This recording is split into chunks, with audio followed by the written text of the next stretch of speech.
नमस्कार, मैं आपके साथ आंचल कादियान और आप देख रहे हैं माहौल टाइट है। हिंसा के बाद संभल में अब हालात सामान्य नजर आ रही है। आज स्कूल और बाजार खुले रहे, हालांकि इंटरनेट पर अभी भी रोक जारी है। कह सकते हैं कि संभल में अब सब कुछ कंट्रोल में है, लेकिन सियासत अनकंट्रोल है। समाजवादी पार्टी के मुखिया यानी कि अखिलेश यादव ने हिंसा के लिए सरकार को जिम्मेदार बताया। इतना ही नहीं, बल्कि अखिलेश यादव की तरफ से कहा गया कि हिंसा में जिन लोगों की जान चली गई है, सरकार को उनकी मदद करनी चाहिए। अखिलेश के इसी बयान पर अब बीजेपी ने कहा, यह कहना है, बीजेपी की तरफ से कहा गया कि अखिलेश यादव हर बार तो दंगाइयों के साथ खड़े होते हैं। ऐसे में सवाल ये उठ रहा है कि क्या सच में सरकार को दंगाइयों के परिवार की मदद करनी चाहिए? सवाल और भी है जिन पर चर्चा करेंगे, लेकिन चर्चा से पहले रिपोर्ट देखिए।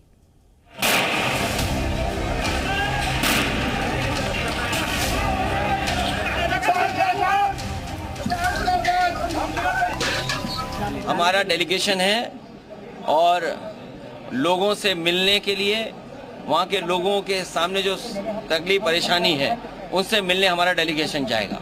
सरकार का कहना अभी डेलीगेशन जाएगा और बाद में मैं भी जाऊंगा। सरकार का कहना है कि सरकार और जो मरने वाले लोग हैं, हम सरकार से भी बोलते हैं कि मदद करें उनकी, और अगर सरकार नहीं मदद करती है तो समाजवादी पार्टी ने मदद करने का भी फैसला लिया उन परिवार के लोगों का। हमने कहा कि निष्पक्ष कार्रवाई होगी, जो भी दोषी होगा उसके खिलाफ कार्रवाई होगी और सभी को न्याय मिलेगा। जो भी पीड़ित है उनको न्याय मिलेगा।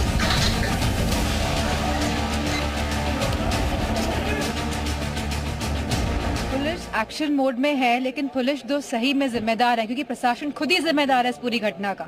तो सही मायने में अगर देखें तो लोगों को प्रताड़ित किया जा रहा है और लगातार लोगों को प्रताड़ित कर रहे हैं संभल में, और गलत मुकदमे लगा के जहां 800 लोगों पे एफआईआर हुई है, वहीं जहां हमारे एमपी मौजूद भी नहीं थे घटना के समय, वह बेंगलोर में थे, तो उनका भी नाम जब्त किया गया है। तो कहीं ना कहीं प्रशासन की पूरी मिली जुली संगठन के माध्यम से इस घटना को अंजाम दिया गया है। सर्वे करने के बाद वहां जिस प्रकार से एक लोगों ने पथराव किया, और पथराव के बाद जिस प्रकार की वहां परिस्थिति बनी, ये कहीं ना कहीं समाजवादी पार्टी का जो आपसी वर्चस्व की लड़ाई है, उस वर्चस्व की लड़ाई के कारण ही ऐसा हो पाया। एक पक्ष अगर बर्क फैमिली है तो वो उनका इतिहास क्या है वो आप जानते हैं। जो विधायक हैं समाजवादी पार्टी के, वो किस बैकग्राउंड से आते हैं वो भी आपको पता है। तो ये दोनों बैकग्राउंड्स जब आपस में लड़ रहे हैं या दोनों आपस में अपने आप को ऊंचा साबित करने की कोशिश कर रहे हैं, ये उसी का नतीजा है कि वहाँ पे समाजवादी पार्टी के कार्यकर्ता, उनके नेता, उनके विधायक, उनके सांसद लगातार माहौल को खराब करते हैं। संभल के लोगों को न्याय मिलना चाहिए। अन्याय हो रहा है, अत्याचार हो रहा है, पराकाष्ठा है। उत्तर प्रदेश के मुख्यमंत्री अपनी कुर्सी बचाने की नियत से पूरे प्रदेश में तांडव कर रहे हैं, चाहे उपचुनाव के माध्यम से हो, चाहे संभल की घटना हुई हो या और घटनाएं हो रही हैं, अलीगढ़ की हुई या हमारे और भी जिलों में जो घटनाएं हो रही, वो केवल मुख्यमंत्री की कुर्सी बची रहती है, क्योंकि उनकी कुर्सी पे खतरे हैं, वो पूरा देश है।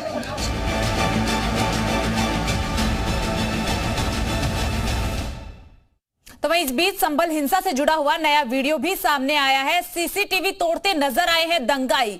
ये नया फुटेज सामने आया। लगातार संभल हिंसा से जुड़े हुए तमाम वीडियो सामने आ रहे हैं। अब एक और नया वीडियो सामने आया जिसमें जो दंगाई है वो सीसीटीवी तोड़ते हुए नजर आ रही है। संभल हिंसा से जुड़ा हुआ नया सीसीटीवी फिलहाल आपकी टेलीविजन स्क्रीन पर आप देख सकते हैं किस तरीके से नकाब जो है वो ढककर चेहरे पर, उसके बाद डंडे का इस्तेमाल किया जा रहा है और सीसीटीवी जो है वो दंगाइयों की तरफ से तोड़ा गया। इसके पीछे का मकसद सिर्फ इतना ही कि कोई भी सबूत पुलिस के हाथ ना लगे, जिसके बाद फिर कार्रवाई ना की जाए। तो लगातार इस पूरे मामले को लेकर के सियासत भी हाई है, लेकिन नए नए फुटेज भी सामने आ रहे हैं। ड्रोन के जरिए जो निगरानी रखी जा रही थी उसी में सारी फुटेज जो है वो कैप्चर हुई है।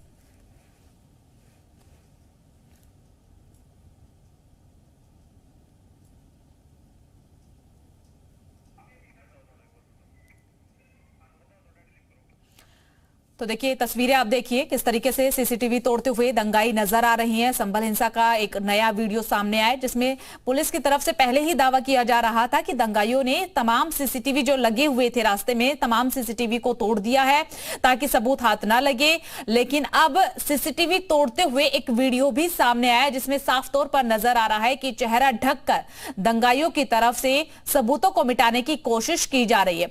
दरअसल संभल में हिंसा लगातार भड़की जा रही है। हालांकि आज इस बीच संभल की हिंसा के बीच स्कूल खोल दिए गए हैं, साथ ही साथ इंटरनेट जो है उस पर अभी भी रोक है। संभल हिंसा से जुड़े हुए 10 बड़े खुलासे आपको बता देते। पुलिस से पिस्टल छीनने की कोशिश की गई है।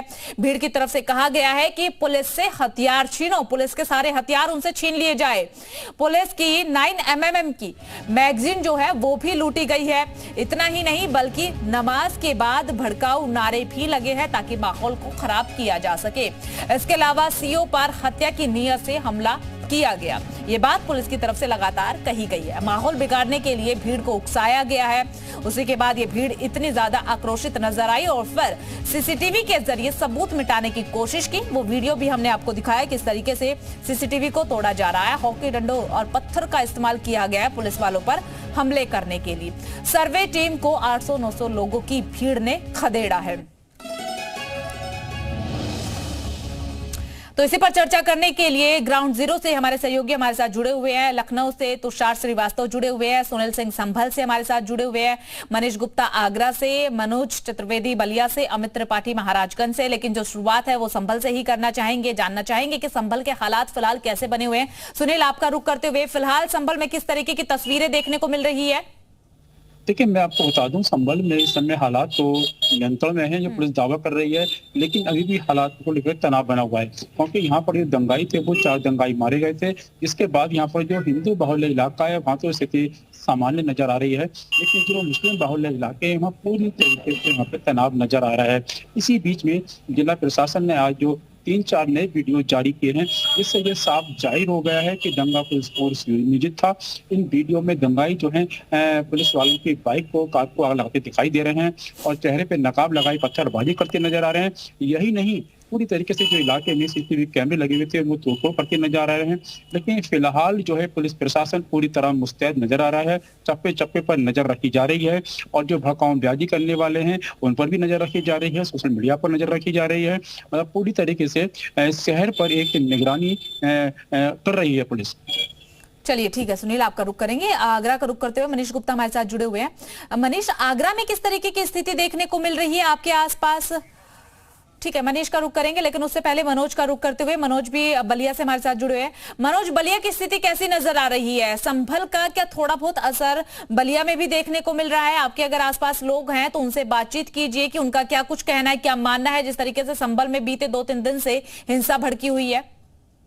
जी बेशक, जिस तरीके से संभल में हिंसा भड़की हुई है और राजनीति भी उस पर चल रही है, जिसमें अखिलेश यादव ने बीजेपी को घेरने की कोशिश की और कहा कि पीड़ितों को अगर न्याय नहीं दिलाती है सरकार और मदद नहीं करती है तो कहीं ना कहीं वो मदद करेंगे। लोगों से बात करते हैं, क्या संभल हिंसा में पीड़ितों को मदद मिलनी चाहिए? एकदम मिलनी चाहिए।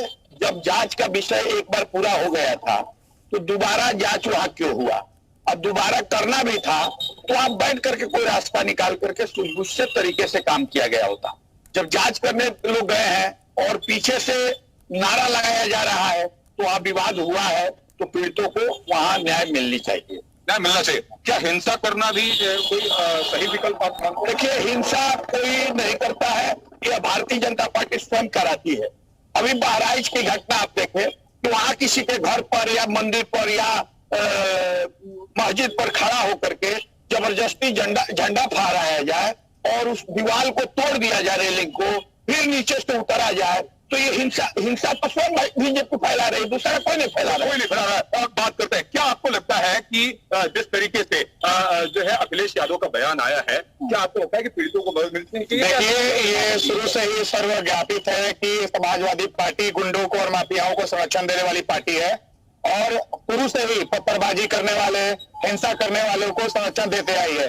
चाहे मुजफ्फरनगर की सरकार हो, मुजफ्फरनगर का दंगा हो, चाहे मऊ की हो, चाहे आजमगढ़ की हो, ये लोग सदैव से ही उपद्रवियों की। और आज देख सकते हैं भारतवर्ष में कश्मीर का जो फॉर्मूला था पत्थरबाजी का, कन्याकुमारी तक, आज हमारी शोभा यात्रा पे, मंदिर पूजा पाठ पे कमेटियों में, कॉलोनियों में, कहीं भी हो तुरंत पत्थरबाजी। अभी आपका जो मुद्दा आया था जिसमें मदरसे पे सरकार का फैसला तो था नहीं, सुप्रीम कोर्ट का फैसला था, सबने स्वागत किया, सरकार ने भी एक्सेप्ट किया, उत्तर प्रदेश सरकार ने। लेकिन यही अखिलेश पार्टी जो समाजवादी पार्टी है, आज जो दंगाई, जो सुप्रीम कोर्ट का ही या कानून का ही आदेश था कि वहां पे सर्वे हो, उस सर्वे टीम पे पत्थरबाजी हुई, वहां पे दंगा फसाद किया गया, वो दंगा फसाद करने वालों का ये लोग समर्थन कर रहे हैं। तो समाज क्या लगता है कि अगर कोई आदेश आता है सर्वे का और अगर भीड़ सर्वे टीम पर या पुलिस पर पथराव करती है या दबाव बनाने की, चलिए ठीक है मनोज, आपका रुख करेंगे। लखनऊ का रुख करते हुए तुषार श्रीवास्तव जुड़े हुए हैं। तुषार, लखनऊ में क्या स्थिति देखने को मिल रही है और फिलहाल किस तरीके के इंतजाम लखनऊ में किए गए हैं? क्या कुछ फैसले लिए जा रहे हैं? क्योंकि लगातार हम देख रहे हैं हिंसा तो अभी कंट्रोल में है, लेकिन सियासत तो अनकंट्रोल नजर आ रही है। बिल्कुल, देखिए यहाँ पे समाजवादी पार्टी और भारतीय जनता पार्टी के बीच लगातार वाकयुद्ध चल रहा है। एक तरफ अखिलेश यादव बयानबाजी कर रहे हैं तो दूसरी तरफ भारतीय जनता पार्टी की तरफ से उसका जवाब भी दिया जा रहा है। तमाम लोग हमारे साथ मौजूद हैं, उनसे हम बात करते हैं। सर, जिस तरह से संभल में हिंसा हुई, कौन लोग हैं इसके पीछे? अखिलेश यादव कह रहे हैं कि अगर सरकार पीड़ित परिवार का साथ नहीं देगी तो अखिलेश यादव उनका साथ देंगे। बिल्कुल, देखिए, एक तो मानव होने के नाते, इंसानियत होने के नाते और एक जिम्मेवार पर्सन होने के नाते कोई भी व्यक्ति का ये धर्म बनता है कि जहां दो समुदायों के मध्य अगर कोई सांप्रदायिक इशू जब खड़ा होते हैं तो उसमें सद्भाव की बात पैदा करनी चाहिए, उसमें आपसी रजामंदी की बात पैदा होनी चाहिए। हम समझते हैं कि अगर अखिलेश यादव जी ने अगर ये बात कहा है कि अगर कोई नहीं सुनेगा, ये व्यक्तिगत परिधि में मामला आता है, जबकि ये व्यक्तिगत इशूज नहीं है, ये समाज का इशूज है। और समाज के रचना में, समाज के निर्माण में, समाज के सद्भाव स्थापित करने में एक एक व्यक्ति का धर्म होता है कि वो समाज का बुराइयों को नजरअंदाज करके एक नया सद्भाव रूपी, प्रेम रूपी समाज का निर्माण करे। तो हम समझते हैं कि जो सरकार ने अब तक का जो सिस्टम फॉलो किया है, चाहे वो न्यायालय का आदेश का सिस्टम हो, चाहे वो उत्तर प्रदेश सरकार का सिस्टम हो, चाहे वो जिला प्रशासन का सिस्टम हो, हम समझते हैं कि कहीं ना कहीं चूक सरकार से और उसके प्रशासनिक अधिकारियों से हुई है। आज उसी का नतीजा है कि वो जो है अति संवेदनशील मुद्दा हो गया है, जिसमें 5 लोगों की शहादत हुई है। कौन लोग हैं ये पीड़ित परिवार जिनसे अखिलेश यादव जी की मदद करने की बात? अब उसमें पीड़ित परिवार हिंदू भी हो सकते हैं, मुसलमान भी हो सकते हैं। अब ये तो कोई स्पष्ट है नहीं, अपने अपने राजनीति के हिसाब से लोग अपने अपने को उसमें दिखा रहे हैं। लेकिन सबसे बड़ी समस्या ये है, मैं जानना चाह रहा हूँ, अभी एक मीडिया रिपोर्ट मैंने देखी सुबह, तो उसमें लिखा था .312 बोर की वहाँ 9mm की पिस्टल। तो ये जब प्रतिबंधित सारी चीज़ें हैं तो आखिर ये आ कहाँ से रही हैं, बन कहाँ से रही हैं? हमारी इंटेलिजेंस क्या फेल है? स्थानीय, जिलेवार, ये कभी दरोगा जी के लड़के ने देखा मैगजीन और कितनी कितनी बंदूकें, SLR जैसी चीज़ें कार में लेकर के घूम रहा है, बेचने के लिए जा रहा है। ये पश्चिमी उत्तर प्रदेश की बात मैं कर रहा हूँ। तो हमारी इंटेलिजेंस कहाँ फेल है इस पर? हमारी जो है लोकल यूनिट्स कहाँ चली जाती हैं? इन सबको देखने की जरूरत है। ये दंगाई जो इस तरह की घटना को अंजाम दिए, अखिलेश यादव इस पर क्यों राजनीति कर रहे हैं? क्यों कह रहे हैं कि पीड़ित परिवार की हम मदद करेंगे? देखिए, दंगाई कोई हुआ बचेगा नहीं। जब से सारे सत्ता से बाहर हुए हैं, 2014 से लेकर अब तक हिंदू मुस्लिम लड़ाने का काम विपक्ष पार्टियां करती आ रही हैं। और एक कान खोल के सुन ले, बचोगे नहीं। अगर उत्तर प्रदेश में पत्थर चलाए तो बचोगे नहीं, ये तय है। इनकी ऐसी मानसिकता है कि जब ये सत्ता से बाहर होते हैं तो तमाम प्लानिंगें, जब हम न्यायालय के आधार पे शासन प्रशासन के साथ जाते हैं, इनका प्लान पहले से कैसे बन जाता है। तो कहीं ना कहीं समाजवादी पार्टी और कांग्रेस पार्टी एकदम संलिप्त है और दोषियों को एक एक करके चुन चुन करके वैसी सजा दी जाएगी कि वो नहीं, उनकी पीढ़ियां याद करेंगी। कौन लोग हैं जिनको अखिलेश यादव कह रहे हैं कि पीड़ित परिवार की वो मदद करेंगे और अगर सरकार नहीं मदद करती तो वो करेंगे? कौन है ये पीड़ित परिवार? पत्रकार महोदय, पहले तो समाजवादी पार्टी के माननीय राष्ट्रीय अध्यक्ष जी भाषा का प्रयोग जो कर रहे हैं बिल्कुल सरासर गलत कर रहे हैं। समाजवादी पार्टी और कांग्रेस पार्टी के कार्यकर्ता इतना मन बढ़ू बात कर रहे हैं। जो बताइए, न्यायालय का आदेश है, कोर्ट का आदेश है, कोर्ट गई है देखने के लिए, जांच करने के लिए, तो जांच लेने देने चाहिए। तो वहाँ तो जो बरक हैं, जो वहाँ के अल्पसंख्यक हैं, जब जांच करने के लिए अधिकारी आया है तो ईमानदारी से जांच हो जानी चाहिए। ये लोग ढेला पत्थर शासन प्रशासन पर चलाने का क्या मतलब? ढेला पत्थर चलाओगे, उसकी जांच हो रही है, शासन प्रशासन जांच कर रहा है, और जो दोषी पाया जाएगा तो सजा तो मिलेगी। भाई, योगी आदित्यनाथ महाराज की सरकार में हर जनपद में जहां भी दंगा हुई है तो ये ज्यादा से ज्यादा अल्पसंख्यक के लोगों का नाम क्यों आया? जांच में क्यों पकड़े गए? रंगे हाथे पकड़े गए? ढेला पत्थर कहां से आ गया? हमारे पुलिस प्रशासन पर ईंटा पत्थर चलाओगे तो उसका जवाब ईंटा पत्थर का तो हम पत्थर से ही देंगे। तो कानूनी कार्रवाई जो हो रही है वो नियमानुसार हो रही है और उसकी सजा मिलेगी। सर्वे से क्या दिक्कत है? जब अगर सर्वे हो रहा है तो उससे प्रॉब्लम क्या है? सर्वे से इन लोगों को आपत्ति आती है। जैसे अभी ये लोकसभा चुनाव हुआ था तो इनको 37 सीटें मिली, ये लोग बहुत बौखलाए हुए थे। तो विपक्ष का ये काम रहता है, और जो लोग पहले से पत्थरबाजी करते आ रहे हैं वो लोग पत्थरबाजी बंद करेंगे नहीं। इसलिए योगी आदित्यनाथ जी का ये तय है कि अगर आप लोग पत्थर चलाएंगे तो हमारी पुलिस डंडा तैयार रखती, डंडा चलाएगी। ये सीधी और लोग हैं जो ये पत्थरबाजी कर रहे हैं, इस तरह से दंगा भड़काने का काम कर रहे हैं। देखिए साहब, हम किसी पर आरोप नहीं लगा रहे, क्योंकि आप ये समझ लीजिए कि कांग्रेस और सपा, बहुत अच्छा भाई ने कहा कि कांग्रेस और सपा दंगाई है, लेकिन दुर्भाग्य तो ये कि दंगा का प्रमाण पत्र उत्तर प्रदेश सरकार ने, अगर उत्तर प्रदेश के किसी घटना में अगर कहीं से एक कांग्रेसी का नाम ला करके दिखा दे तो जो कहिए वो। चलिए ठीक है, तुषार आपका रुख करेंगे। आगरा से मनीष गुप्ता भी जुड़े हुए हैं। मनीष, आगरा में आपके आसपास भी जनता नजर आ रही है, उनसे पूछिए, जो अखिलेश यादव की तरफ से मांग की गई है कि पीड़ित परिवार वालों को मदद मिलनी चाहिए सरकार की तरफ से जिन्होंने दंगा किया, क्या वो इस मांग को जायज समझते हैं या फिर क्या कहना है उनका? जी बिल्कुल, अखिलेश यादव का जो बयान आया उससे आगरा में भी सियासी तौर पर देखा जाए तो गर्मा गर्मी गहमा गहमी बढ़ रही है। हमारे साथ कुछ लोग हैं, उनसे जानते हैं कि आखिर किस तरीके से उस बयान को लेते हैं। अखिलेश यादव ने कहा है कि बयान दिया है कि दंगाइयों जो दंगे में मारे गए लोगों को सरकार को मदद करनी चाहिए। जी, ये अखिलेश यादव का बयान सरासर गलत है। पहली बात तो ये, उनकी मदद सरकार क्यों करे, और उन लोगों ने हमारे प्रशासन पर लाठी पत्थर बरसाए और कई उनको प्रताड़ना दी है। उनका उस भीड़ में क्या काम था और वो लोग वहाँ क्या कर रहे थे, उनकी मदद सरकार क्यों करे? और बाकी उनके खिलाफ मतलब जो भी पुलिस की गोलियां उनको नहीं लगी हैं, इस तरह की कई सारी बातें आई हैं, तो उनकी जांच चलेगी, उसके बाद उसके ऊपर फैसला है। क्या आपको लगता है कि सरकार को मदद करनी चाहिए लोगों की?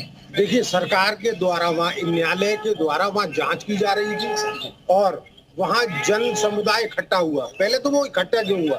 क्योंकि प्लानिंग की गई ना, वहाँ कुछ ना कुछ प्लान किया गया, वरना एक जगह पे 50-500 आदमी इकट्ठा होना। जब वहाँ सरकार के द्वारा, कुछ न्यायालय के द्वारा वहाँ जांच हो रही थी उस जगह की, तो जांच को होने देते, पर उन्होंने प्लानिंग से किया, तो वहाँ कोई जन आदमी नहीं था। अब इसको जन वो नहीं कह सकते हैं, ये उन लोगों ने प्लान किया, प्लान करके पुलिस के ऊपर पथराव किया। आपको लगता है समाजवादी पार्टी उनके साथ? हाँ, और क्या, संगठन भाई जिक्र उससे हो ही नहीं सकता। अखिलेश यादव जी का जो बयान आ रहा है कि साहब उनको वो दिया जाए, मुआवजा किस आधार पे दिया जाए? उन्होंने वहाँ दंगा किया, पुलिस प्रशासन के ऊपर हमला किया, जिलाधिकारी को पत्थर फेंके और वहाँ जितने अधिकारी थे उनके ऊपर किया। तो इसके ऊपर जब प्रशासन के ऊपर आप इस तरीके से करेंगे तो आपको किस तरीके से सहायता कर देगा? क्या लगता है इस पूरे मामले में क्या करना चाहिए? ये इसकी जांच होनी चाहिए, बाकायदा जांच होके जो भी इसमें अपराधी हैं उनको दंड जैसे मिल रहा है और वैसे ही दंड मिले। ये कोई पुलिस की गोलियों से नहीं मारे गए, जो उत्पाती लोग उन्हीं के द्वारा मारे गए, उन्हीं की गोलियों से मारे गए। उन्हीं उत्पातियों ने सरकार को बदनाम करने की नीयत से उन पर गोलियां चलाई और अपने लोगों को उन्होंने अपनी गोलियों से मारा। हमारे प्रशासनिक अधिकारियों के ऊपर गोलियां चला रहे हैं, पत्थरबाजी कर रहे हैं, जिसमें 25 से ज्यादा गंभीर रूप से घायल हुए, जिसमें IPS अधिकारी हमारे एक के तो पैर में गोली लगी है, काफी लोगों के उसमें चोटें आई हैं। ऐसे लोगों का तो बिल्कुल चलिए ठीक है, अमित का रुख करते हुए, अमित, जिस तरीके से संभल में हालात बने, हमने देखा बीते 2-3 दिन से लगातार सियासत भी हो रही है और फिलहाल संभल में हालात अभी तो सामान्य है, लेकिन बीते दिनों हालात बिल्कुल सामान्य नहीं थे। अब जिस तरीके से अखिलेश यादव की एंट्री होती है, अखिलेश यादव ने तमाम बयान दिए, इस बीच एक बयान दिया गया है कि सरकार को पीड़ित परिवार वालों की मदद करनी चाहिए। महाराजगंज के लोगों का क्या मानना है कि अखिलेश यादव के बयान से वो वाकिफ है या फिर चाहते हैं कि समाजवादी पार्टी को मदद करनी है तो वो कर दे, सरकार को नहीं करनी चाहिए? संभल की घटना के बाद से ही महाराजगंज में भी राजनीतिक माहौल गर्मा गया था, लेकिन सुरक्षा की बात करें तो सुरक्षा को लेकर यहाँ पर पुलिस प्रशासन पूरी तरह से मुस्तैद थी। लेकिन जिस तरह से संभल में अब अखिलेश यादव का बयान आ गया तो कहीं ना कहीं हम सीधे महाराजगंज की जनता के पास चलते हैं और महाराजगंज की जनता क्या सोचती है। जिस तरह अखिलेश यादव ने बयान दिया है कि पीड़ित परिवार का अगर सरकार मदद तय करेगी तो सपा करेगी, तो हम सीधे यहाँ के लोगों से जानना चाहेंगे। बताइए, जिस तरह अखिलेश यादव का बयान आया है, क्या कहेंगे उनके बयान पे आप? वर्ग विशेष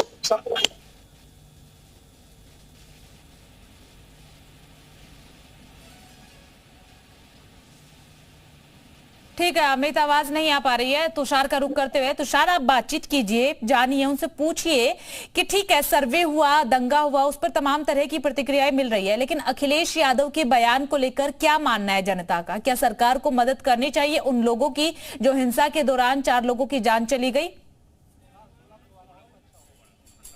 बिल्कुल, देखिए तमाम लोग हैं, हम उनसे बात करते हैं। जिस तरह से हिंसा हुई, वहाँ पे कुछ लोगों की मौत हुई, अखिलेश यादव का बयान जिस तरह से है, क्या सरकार को उन जिन लोगों की मौत हुई क्या उनकी मदद करनी चाहिए? बिल्कुल मदद करनी चाहिए, वो पीड़ित पक्ष तो है ही हैं और इसमें एक न्यायिक आयोग का गठन करना चाहिए। आपके माध्यम से सुप्रीम कोर्ट और हाई कोर्ट से मैं निवेदन करना चाहूँगा कि एक न्यायिक आयोग का गठन करें और इसमें दोषी कौन है, प्रशासन दोषी है या वहाँ के लोग, स्थानीय लोग दोषी हैं, उस हिसाब से कार्यवाही करें। और मैं कहना चाह रहा हूँ कि अगर नारेबाजी करने नेताओं का तो अपना काम है, कहीं ना कहीं मुख्यमंत्री भी बोलते हैं और अखिलेश यादव विपक्ष का भी काम है बोलना, लेकिन हमारा सिर्फ इतना कहना है कि जो लोग उसमें शामिल हैं, भाई आज के पास आर्टिफिशियल इंटेलिजेंस बहुत सारी हैं, उसमें तय कर दें जियाउर रहमान बर्क का या जो विधायक जी हैं या अखिलेश यादव जी हैं या डीएमएसपी साहब हैं या कप्तान साहब हैं, सबका जो है सीडीआर निकाल करके और सबका बयान दिखा दें कि कौन इसमें इन्वॉल्व है। जनता जांच चल रही है, कौन दोषी है कौन निर्दोष है, ये बाद में फैसला होगा। लेकिन जिस तरह से अखिलेश यादव मांग कर रहे हैं कि पीड़ित परिवार की सरकार को मदद करनी चाहिए, तो क्या सरकार को मदद करनी चाहिए? क्योंकि जो लोग मरे हैं वो पत्थरबाजी जब हो रही थी उस दौरान भी वो वहां मौजूद थे। बिल्कुल आप सही कह रहे हैं। एक घटना में कोई ऐसी घटना प्रदेश का बताइए जो जिसमें इन्होंने मजिस्ट्रेट से जांच नहीं कराया, चाहे वो हथरस का घटना हो, अलीगढ़ का घटना हो, उन्नाव का घटना हो, शाहजहांपुर का घटना हो। आप सभी का बहुत बहुत शुक्रिया तमाम जानकारी साझा करने के लिए। तो देखिए संभल में हिंसा जो है फिलहाल कंट्रोल कर लिया गया है, लेकिन सियासत अभी भी हाई है। लगातार अखिलेश यादव की तरफ से और तमाम विपक्षी पार्टियों की तरफ से बयानबाजी की जा रही है, सरकार पर सवाल उठाए जा रहे हैं, सर्वे पर सवाल उठाए जा रहे हैं, लेकिन अब ये सियासत कौन सा मोड़ लेगी आगे आने वाला वक्त बताएगा। फिलहाल माहौल टाइट में सिर्फ इतना ही, बाकी तमाम